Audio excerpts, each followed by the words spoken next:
Okay, here's the second part of DTT.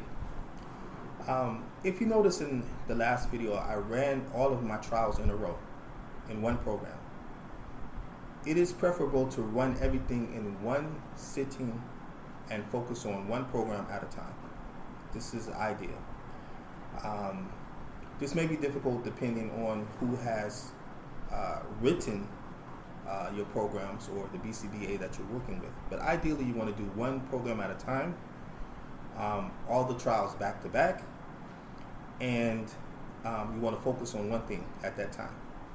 So I always do trials out of a certain number. Run 5 trials, run 10 trials. So we're on the 3rd trial out of 5 or the 6th trial out of 10. But it's preferable that you run the program in that way rather than, for example, the child will spontaneously imitate actions 4 times during a session. The child will respond to readings independently 3 times in a session. So this isn't something out of something. So it's a little bit, sometimes you're not comparing apples to oranges, because if you're saying they're going to respond 3 times in a session to a greeting, maybe one session the opportunity for responding to a greeting presents itself 15 times, and maybe in another session it hardly presents itself at all. So you may be comparing apples and oranges. So you don't want to be thinking about, okay, I've got 4 or 5 programs that I'm running at a time. I need to mark if the child independently imitates me. I need to mark if the child says a complete sentence. Go to another program. I need to mark if the child responds to a greeting. Go to another program, mark. It's too much confusion. Everything is everywhere. You're going to run one program, one program, 5, 10 trials, run them all in a row. That way you can be consistent, okay? And this is an issue that I'm going to talk about in this second part. Notice when I was running the trials, I took the data immediately. So I have a notebook where I took the data. It's either yes or no, or he did it correct with the prompt. So I took that data, and then at the same time I went over and I gave him a token. So the ideal thing is to take the data at the time, not to try to remember what happened later. The whole value of ABA is that it's scientific. So the whole value of ABA is that it's scientific. So the more you allow for human error, the more you're going to have inconsistencies in the data. So you want to take the data down immediately. So what happens when you're running 4 or 5 programs at the same time is confusion, and it may not be easy for you to take the data down in the immediate moment. And so what most of the behavior techs are doing is they're trying to think of what happened at the end of the session. How many times did he respond to hi? I think he imitated me 4 times. Okay, how many times did he independently do this or do that? They're trying to remember at the end of the session. So this is going to cause confusion. This isn't how DTT is meant to be run. You need to run the trials back to back if at all possible. If it's a situation where, okay, and I'll give you an example why. Because if you're trying to take data on 5 or 4 or 5 different programs at one time, let's just say I told you to keep an eye on the door and tell me when John enters the room. But we have 10 people that enter the room at one time. It might be a little difficult to find John. Say I tell you to tell me when John enters the room, and then 30 people enter the room at one time. So you're trying to look and figure out, is John there or is he not? Say it's 100 people that enter at once. It's going to be difficult. or it's going to be more difficult, right? But imagine if I told you to tell me when John enters the room, and John is the only person that's going to enter the room. So there's only two options. Either that door is going to be empty and closed, or John's going to be walking through it. That's going to be easy to do. I'm not going to have to look for 20 people or look for, right? And so, even to make it more complicated, say I told you to tell me if Mike, John, or Peter enter the room, and then 30 people come in. Whoa, that's kind of confusing. If John, Mike, and Peter enter the room. Okay, so I got, so there's more kind of cognitive labor that you have to do. So you don't want to set your programs up where, I've seen these programs where he will admit this 5 times, he will admit this 2 times, he will do this, he will do that, and you're kind of all over the place taking data on different programs, different things everywhere. You don't want to be doing that. You want to run your things in a row to reduce error, to reduce the possibility that you're going to forget, okay? If it's a situation where you need to induce a behavior, then induce it, no problem. If you want him to respond to his name 5 times in a session, then run it just like that. You guys can play, you can draw, you can do parallel playing or something like that.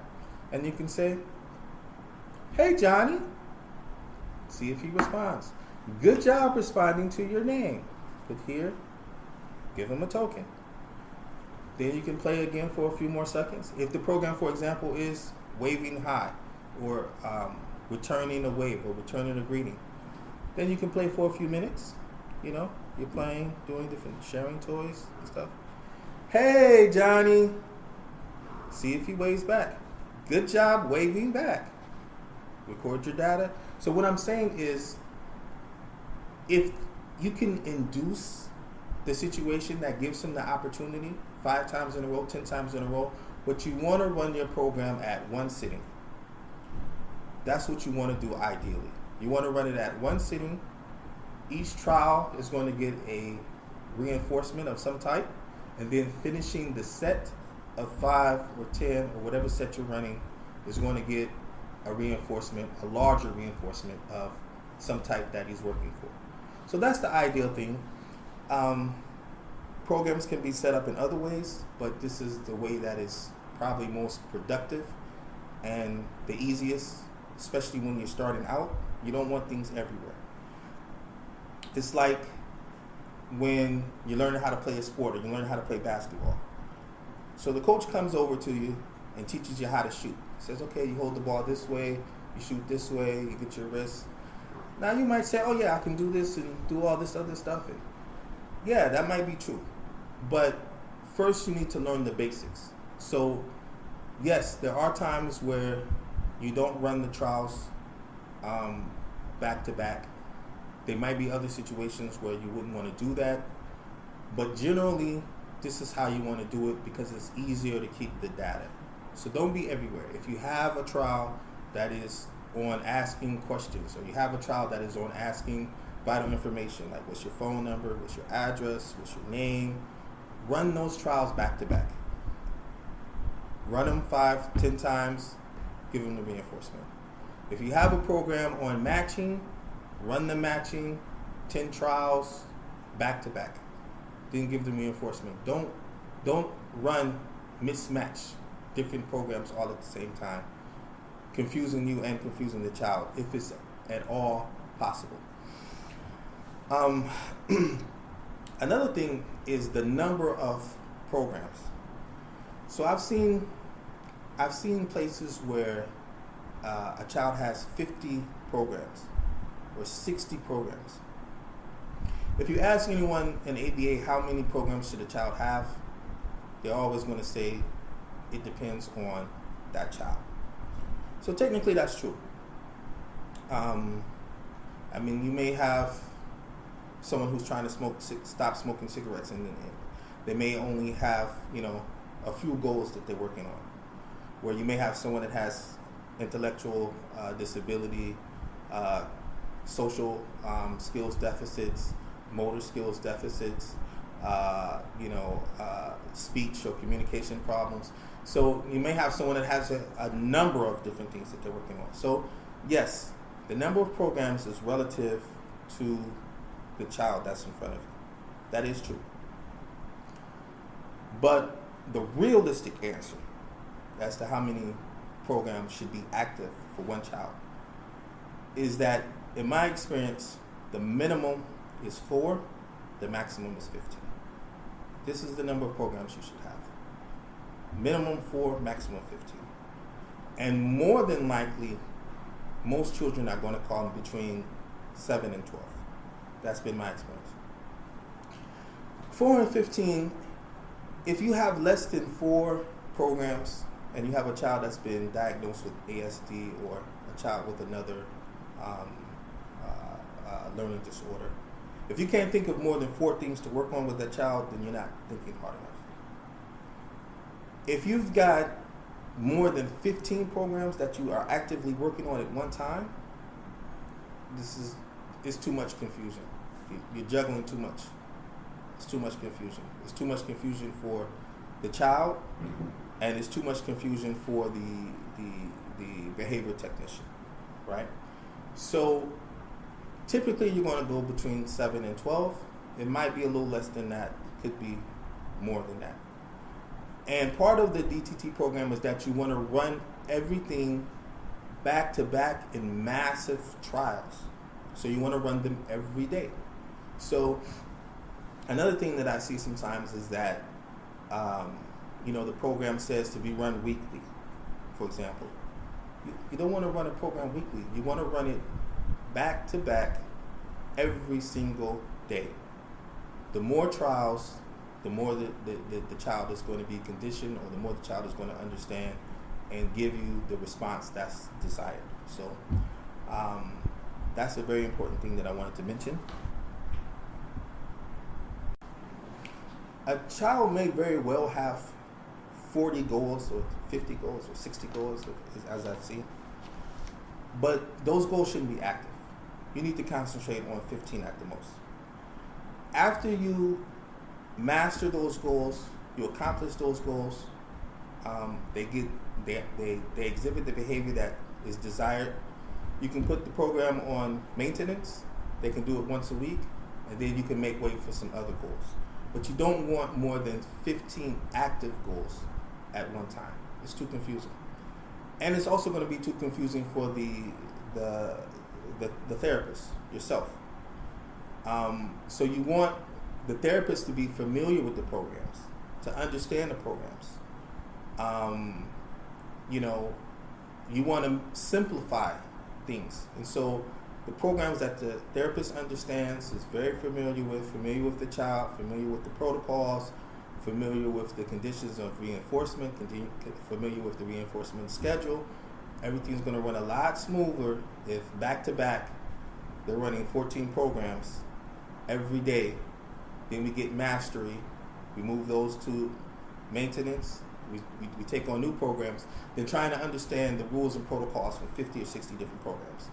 Some days some programs get run.